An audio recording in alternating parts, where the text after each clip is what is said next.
이번 시간에는 산업안전보건법 계속 해보도록 하겠습니다. 우리가 근로자들이 정상적인 우리가 기업에서 근로하지 않고 이상 기업에서 근로하는 환경이 있을 수가 있죠. 예를 들어서 뭐 어떤 잠수를 해서 뭐 저 작업을 한다든지 아니면 아주 높은 곳에서 한다든지 이렇게 기압이 다른 곳에서 하는 작업을 해야 되는 사람들이 있죠. 그럴 때는 어떤 규정들이 있나 한번 봅시다. 사업주는 높은 기압에서 작업에 종사하는 근로자에 대하여 하루에 6시간 이상, 하루에 6시간입니다. 그 다음에 주로 봤을 때는 34시간을 초과해서 작업하게 해서는 안 됩니다. 기압이 다르면은 이 사람들이 몸에 이상 반응들이 많이 일어나죠. 그래서 하루에 6시간 또는 주에 34시간 이상을 초과해서 작업해서는 안 됩니다. 그렇게 시켜서는 안 되는 거죠. 6, 36이니까 한 6일 이상을 5일 반 정도 이상을 일주에 작업하면 안 되네요. 법 규정이 여러 대가 있습니다. 하루에 6시간 이상, 주에는 34시간을 초과해서 작업하게 해서는 안 됩니다. 그 다음에 고압 작업, 고기압에서 자맘공법 또는 그 외의 압기공법으로 행하는 작업을 고압 작업이라고 한다. 고기압에서 자망공법이나 그 외의 압기공법으로 행하는 작업을 고압 작업이라고 한다 이 말이겠죠. 다른 기압에서 하는 거죠. 우리가 평소에 사용하고 있는 기압보다 다른 기압, 높은 기압에서 하는 작업을 말하는 겁니다. 잠수 작업에서는 또 어떻게 나누는 한번 볼까요? 표면 공급식 잠수 작업. 읽어보면 알죠. 그래서 뭐 잠수 같은 잠수해서 작업을 하는데 공기를 그 위에서 그냥 호수 같은 걸로 공급하는 겁니다. 그죠? 호흡용 공기를 공급해 가지고 하는 것을 표면 공급식 잠수 작업이라고 하죠. 그 다음에 스쿠버 잠수 작업은 공기통을 자기가 메고 들어가서 하는 작업을 말하는 겁니다. 잠수 작업에는 두 가지로 나눈다 이 말이죠. 표면 공급식 잠수 작업. 그러니까 뭐 수면 위에서 호수 같은 걸 통해 가지고 공기를 공급하는 방법, 아니면 직접 기체통을 메고 들어가서 하는 스쿠버 잠수 작업, 이렇게 두 가지로 나누어진다 이 말이죠. 기압 조절실은 뭐냐? 고압 작업을 하는 근로자 또는 잠수 작업을 하는 근로자가 가압을 하든지 아니면 감압을 하는 장소를 말하는 겁니다. 그죠? 뭐 감압실, 가압실 이런 것들 많이 볼 수 있죠. 우리가 텔레비 같은 데 보면 많이 나오죠. 저기 저 제주도 같은 데 보면 해녀들이 많으니까 감압 뭐 치료실 뭐 이런 게 있죠. 그죠? 그 병원에 있습니다. 그 사람이 다른 압력에서 일을 많이 했던 사람들은 반드시 이어서 기압을 조절을 해줘야 되겠죠. 그런 시설들이 갖추어져 있습니다. 기압 조절실, 가압 근로자를 압력이 다른 데서 일했던 근로자를 가압하든지 감압하든지 하는 장소를 기압 조절실이라고 하죠. 압력, 게이지 압력을 말하는 거죠. 게이지 상에서 볼 수 있는 압력, 그런 게이지 압력을 말하는 겁니다. 비상기체는 뭐냐? 예를 들어서 이 압력이 다른 곳에서 일하는 사람들이 공급 장치가 있죠. 호흡용 기체 공급 장치가 있는데 그게 고장 났을 때 대피할 수 있는 양의 공기를 가진 호흡용 기체를 가진 비상용 저장 장치를 말하는 거죠. 비상 기체라고 이야기하는 겁니다. 그래서 우리가 근무하러 들어갈 때 압력이 다른 곳에서 근무할 때 비상용 기체를 가지고 가야 되죠. 항상 비상용으로 문제가 생겼을 때, 주 공급 장치에서 문제가 생겼을 때 우리가 대피를 해야 되겠죠. 그때 필요한 양만큼의 공기를 항상 비상용으로 가지고 가야 됩니다. 그게 없으면 주 공급 장치가 고장 나면 큰일 나죠. 사고가 이제 발생할 수가 있기 때문에 비상용 공기를 호흡용 기체를 가진 장치를 가지고 작업을 하러 들어가야 된다, 이런 얘기죠. 가압의 속도는 어떻게 해야 되느냐?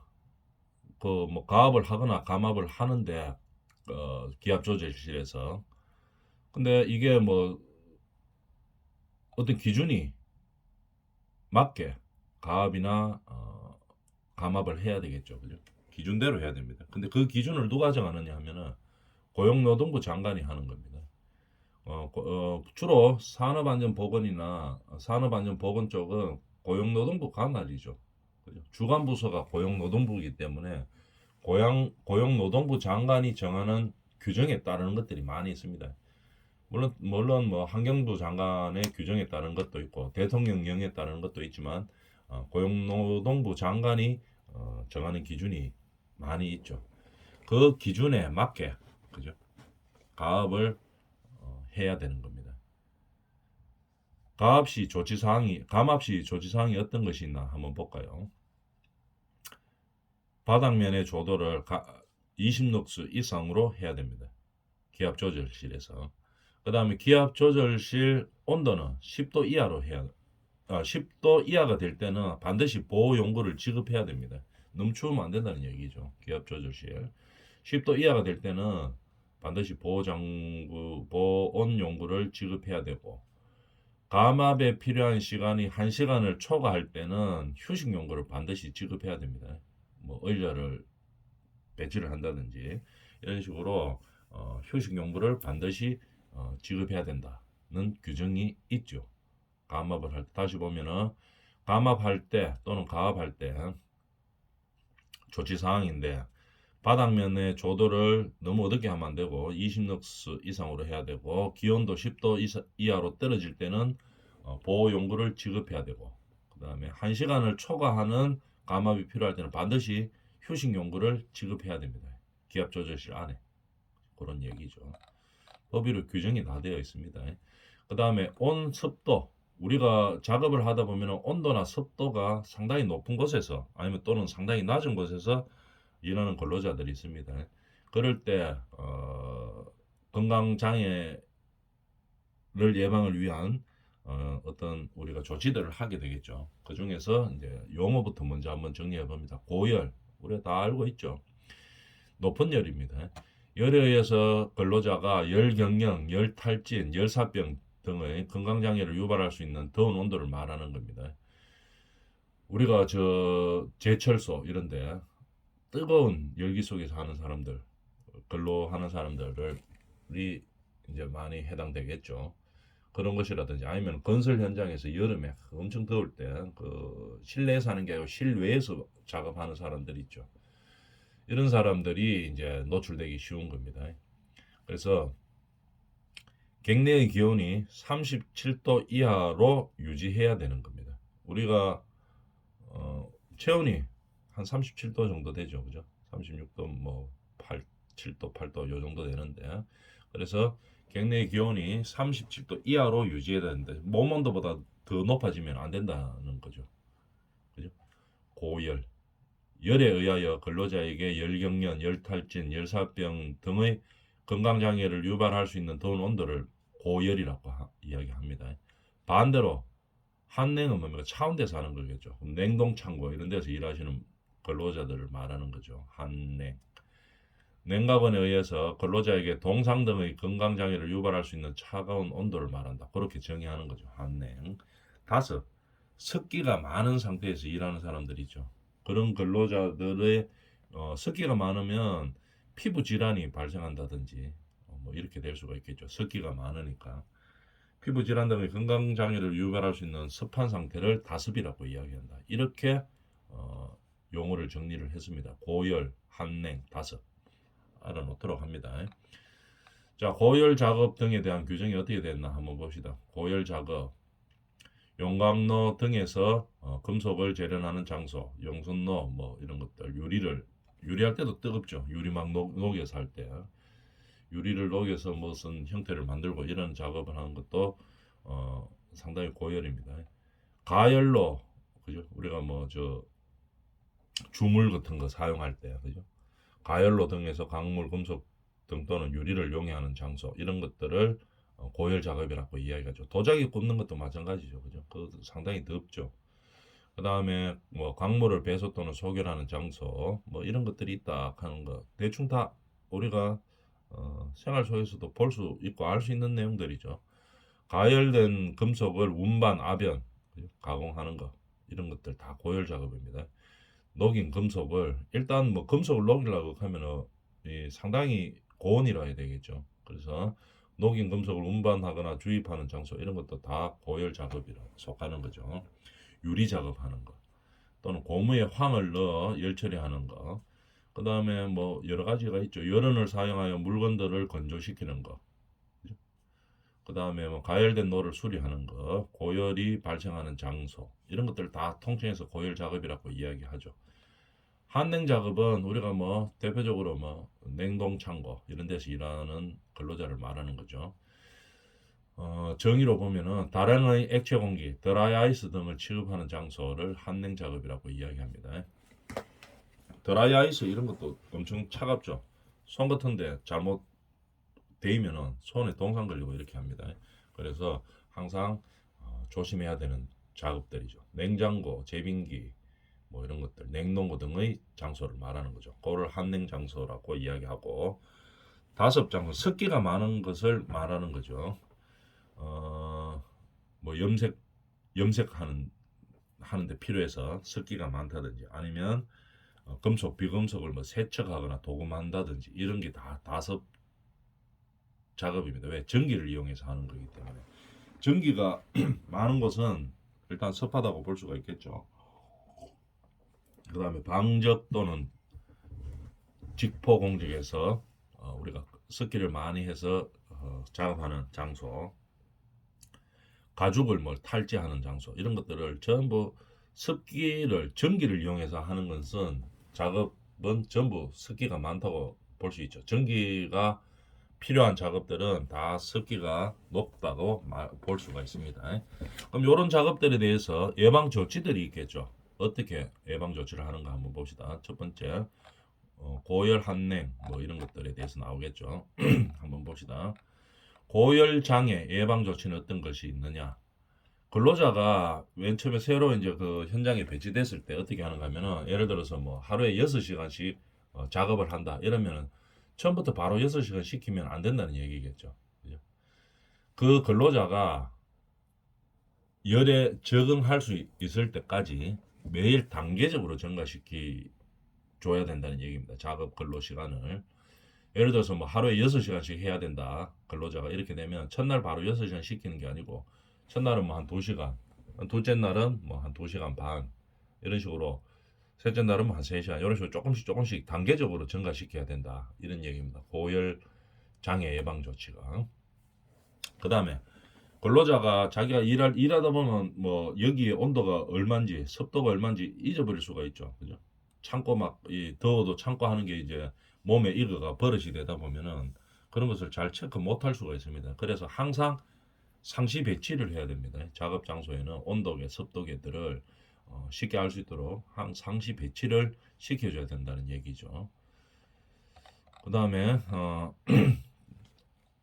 냉동창고 같은 추운 장소에서는 어떻게 해야 되는가 한번 봅시다. 혈액순환을 원활하게 위해서 운동 지도를 할 것. 그 현장에 예를 들어가 뭐 온도가 영하 20도 되는 데서 한다. 또는 뭐 영하 30도 되는 데서 한다. 이러면은 그 현장 여건에 맞게 운동할 수 있는 시간들을 줘야 되는 겁니다. 그래서 혈액순환이 원활하게 되도록 가만히 추운 데서 계속 가만히 있으면 이게 몸이 굳죠. 굳으면서 혈액순환도 좀 원활하지 못합니다. 그렇기 때문에 필요한 시간에 항상 혈액이 잘 순환될 수 있도록 운동 지도를 해줘야 된다는 얘기겠죠. 그 다음에 적절한 지방과 비타민 섭취를 위해 항상 뭐 간식이나 이런 것들을 공급을 해줘야 되는 상황이죠. 그 다음에 더운 물을 항상 비치해야 될 것이고, 그 다음에 추운 데서 일하는 사람들은 작업복이 젖으면은 일 계속하면 안 됩니다. 그죠? 그래서 작업복이 젖으면은 거기가 얼어서 동상이 일어날 수 있는, 또는 체온이 급격하게 떨어질 수 있는 그런 상황이 되기 때문에 옷이 젖으면 반드시 적시 갈아입도록 그렇게 조치를 해야 된다는 얘기겠죠. 그 다음에 방사선이 많은 곳에서 일하는 사람들 있죠. 방사선에 노출 많이 되는 사람들, 그런 직업들. 그럴 때는 우리가 병원 같은 데서 봐도 그렇죠. 엑스레이 같은 거 찍을 때 그 엑스레이 찍는 기사들이 어디서 찍습니까? 그 방사선 엑스레이 기계 있는데 말고 안에 따로 방이 있죠. 그래서 찍을 때 방사선에 노출되지 않도록 그 방에 들어가서 장치해 놓는 데서 들어가서 이제 어, 촬영을 하고 이제 그렇게 하죠. 그래서 방사선에 노출되는 것을 방지하고 있습니다. 이렇게 읽어보면 직접 간접적으로 공기를 전리하는 능력을 가진 것으로 뭐 알파선, 중앙선 어쩌고저쩌고 뭐 이렇게 쭉 나오죠. 이런 것들을 방사선이라고 한다. 용어 정리니까 읽어보면 되겠습니다. 방사선은 뭐 우리가 대충 알고 있죠. 이런 방사선들을 근로 환경에서 접하는 사람들이 있죠. 꼭 뭐 우리가 흔히 볼 수 있는 엑스레이 이런 걸 떠나가지고 우리 발전소 이런 거, 이런 핵시설, 핵연료시설, 발전소 이런 데 보면은 전부 방사선에 노출돼가 있죠. 그죠? 방사성 물질이라고 이야기합니다. 방사선 관리구역. 방사선에 노출될 우려가 있는 업무를 행하는 장소를 방사선 관리구역이라고 정의를 합니다. 용어 정리죠. 방사선에 대해서 알아봤고, 방사성 물질, 방사선 관리구역, 그죠? 이런 것들을 예방하기 위해서 우리가 어떤 조치들을 하고 하죠. 그죠? 그런 것들에 대해서 알아보고 있는 거죠. 그 다음에 우리가 특히 이 방사선에 노출이 되면은 이 문제 좀 심각하죠. 저번에 외국에서도 이렇게 보면 방사선을 늘 사용하던 발전소 이런 것들이 붕괴되면서 뭐 자연재해로 인해가 붕괴가 되면서 방사선이 노출돼 가지고 뭐 아주 큰 문제들이 발생하죠. 돌이킬 수 없는 뭐 이런 것들을 방지하기 위해서 우리가 항상 방사선에 노출되어서 일하는 근로자들은 이 한번 이걸 방사선이 노출돼 버리면은 이게 회복하기가 상당히 어렵죠. 그렇기 때문에 항상 규정에 의해서 방사선에 노출되지 않도록 안전 조치를 한 다음에 그 다음에 근로를 해야 된다는 얘기입니다. 그 다음에 감염병 예방 조치, 이것도 마찬가지죠. 감염병 한번 뭐 돌기 시작하면은 이거 걷잡을 수 없이 커지죠. 그죠? 감염병 예방 조치 사항은 어떻게 해야 되느냐? 감염병 예방을 위한 계획을 수립해야 됩니다. 그죠? 현장에서 우리 근로하는 현장에서. 그 다음에 보호구도 지급해야 되고, 예방 접종 등 감염병 예방을 위한 조치를 반드시 취하고 나서 근로를 해야 되겠죠. 감염병 발생 시 원인 조사와 대책을 수립하고 근로자에 대한 적절한 조치를 반드시 그 현장에서는 취해줘야 되겠죠. 그래야지 옆으로 그 근로자들이 확산되는 것을 방지할 수가 있겠죠. 이런 법규들이 다 있다는 얘기입니다. 그 다음에 병원체에 노출될 수 있는 작업 시 유해성 주지사항 반드시 교육 등을 통해서 알려줘야 되는 거, 유해성 주지사항입니다. 감염병의 종류와 원인에 대해서 주지시켜야 되고, 그 다음에 전파 및 감염 검려라든지 병원체에 노출될 수 있는 직업들 많이 있죠. 우리 병원 감염병원 이런 게 이제 마찬가지죠. 감염병원에서 우리가 근무하는 사람들 보면은 텔레비로 보면 다 그렇게 되어 있죠. 방호복 입고 호흡으로 이게 감염될 수 있기 때문에 호흡할 수 있는 뭐 장치들이 있고, 그죠? 그다음에 뭐 장갑 같은 거 끼고, 그다음에 음압 시설 이런 게 되어 있죠. 그 감염병 치료가 필요한 사람들, 아니면은 뭐 어떤 연구를 하는 사람들, 이런 사람들은 다 감압 시설이 되어 있는 곳에서 하죠. 그래서 그 딱 시설에만 또는 그 병실에만 그 감염체들이 있을 수 있는 거, 바깥으로 이제 못 나오도록 실내되어 있는 장치들이 있죠. 그런 것들을 해놓고 해야 되는 거죠.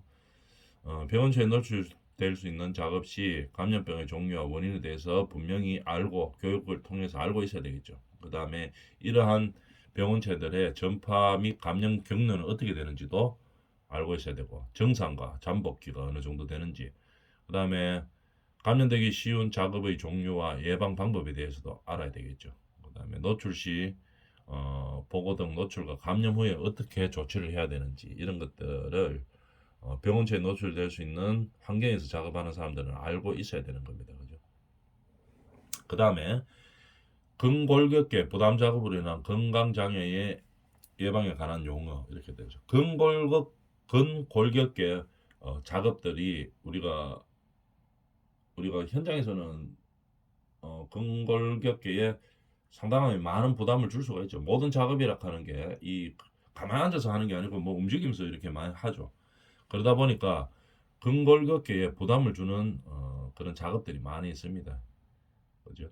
근골격계 부담 작업에 대해서 보면 작업량, 작업 속도, 뭐 한번 읽어볼까요? 작업 강도, 작업장 구조 등에 따라 이것도 마찬가지입니다. 고용노동부 장관이 정하여 고시하는 작업을 말합니다. 근골격계 부담 작업이라고 이야기하는 거겠죠. 그래서 우리가 근골격계에 대해서는 우리 작업 현장에서도 마찬가지고 우리가 이거 학위 과정에서도 우리 교육 과정에서도 그렇고 중요한 부분으로 이야기하고 있죠. 왜냐하면 여기에서 근골격계에서 문제되는 근로자들이 상당히 많죠. 그래서 이런 것 작업들을 통해서 부담을 줄이는 거라든지 아니면은 예방하기 위한 뭐 적절한 조치 이런 것들에 대해서 많이 우리가 연구하고 적용을 시키고 있습니다. 근골격계 질환은 어떻게 해서 발생하는가 한번 볼까요? 반복적인 동작. 제일 원인이 이게 제일 원인의 주가 되죠. 반복적인 동작. 그 다음에 작업 자세가 부적절하다든지. 그죠?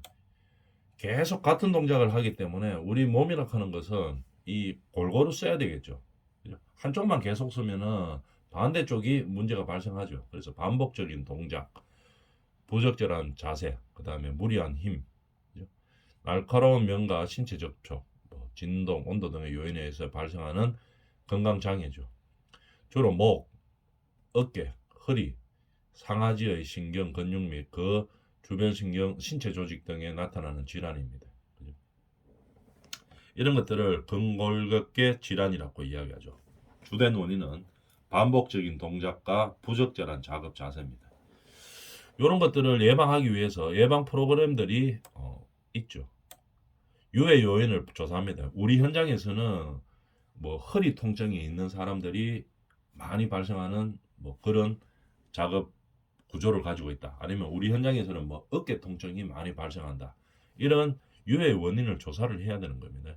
조사하고 작업 환경을 개선해야 되겠죠. 예를 들어서 뭐 허리가 아픈 사람들, 근골격계 질환이 많이 발생하는 현장이다 이러면은 허리의 힘을 뭐 반복적으로 계속 사용하지 않는 구조로 만들어 놓아 줘야 되겠죠. 뭐 예를 들어서 뭐 한 번에 들어서 올리는 것이 아니고 뭐 두 번에서 나누어서 든다든지 아니면은 그 부분을 들 때는 뭐 기계의 힘으로서 들어 올린다든지 이런 환경을 개선을 해야 되겠죠. 그 다음에 뭐 그런 환경을 개선하기 도저히 어렵다 이러면은 자세를 어떻게 해야 되는가 이런 것들을 이제 예방 프로그램에 넣어줘야 되겠죠. 그 다음에 의학적으로 뭐 어떻게 관리하고 훈련하고 그죠? 그 다음에 뭐 운동을 몇 번 단위로 몇 번씩 하고 뭐 이런 예방 프로그램을 통해서 개선해 나가야 되는 겁니다.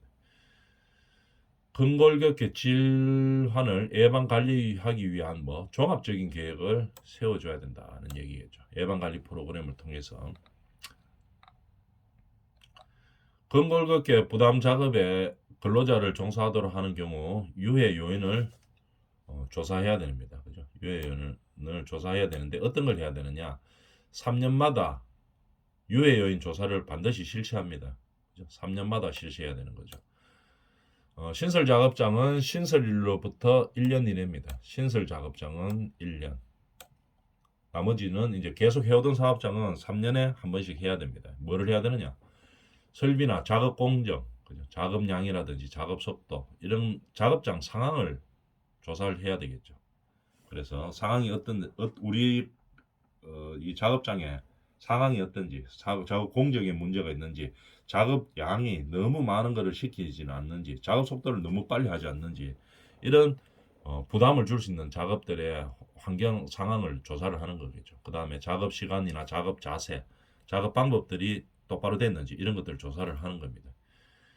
작업과 관련된 근공결계 질환, 징후, 증상, 유무 등이 있는지 없는지 이런 것들을 얼만큼 발생하는지를 이제 확인을 해야 되겠죠. 그걸 확인한 다음에 근로자에게 근골격계에 이만큼 부담을 준다고 주는 우리 그 현장의 상황이라고 반드시 교육을 통해서 알려줘야 되는 겁니다.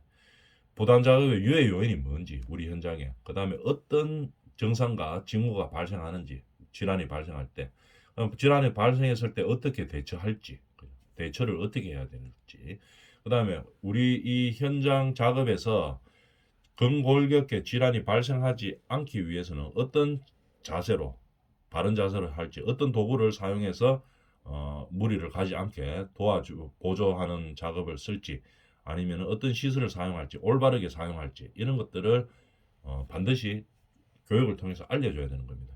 그래서 기타 질환 예방에 필요한 사항들을 잘 알려줘가지고 근골격계 질환은 모든 사업장에서 상당히 많은 질환으로 발생한다고 이제 알려져 있죠. 그래서 이에 대한 예방을 철저하게 할 수 있도록 우리 법에서는 규정하고 있습니다. 그래서 그 법에 따라서 잘 어떻게 관리 감독해가지고 안전사고 및 건강관리를, 근로자들의 건강관리들을 잘 할 수 있도록 우리가 조치를 취해야 되겠죠. 이번 시간은 여기까지 합니다.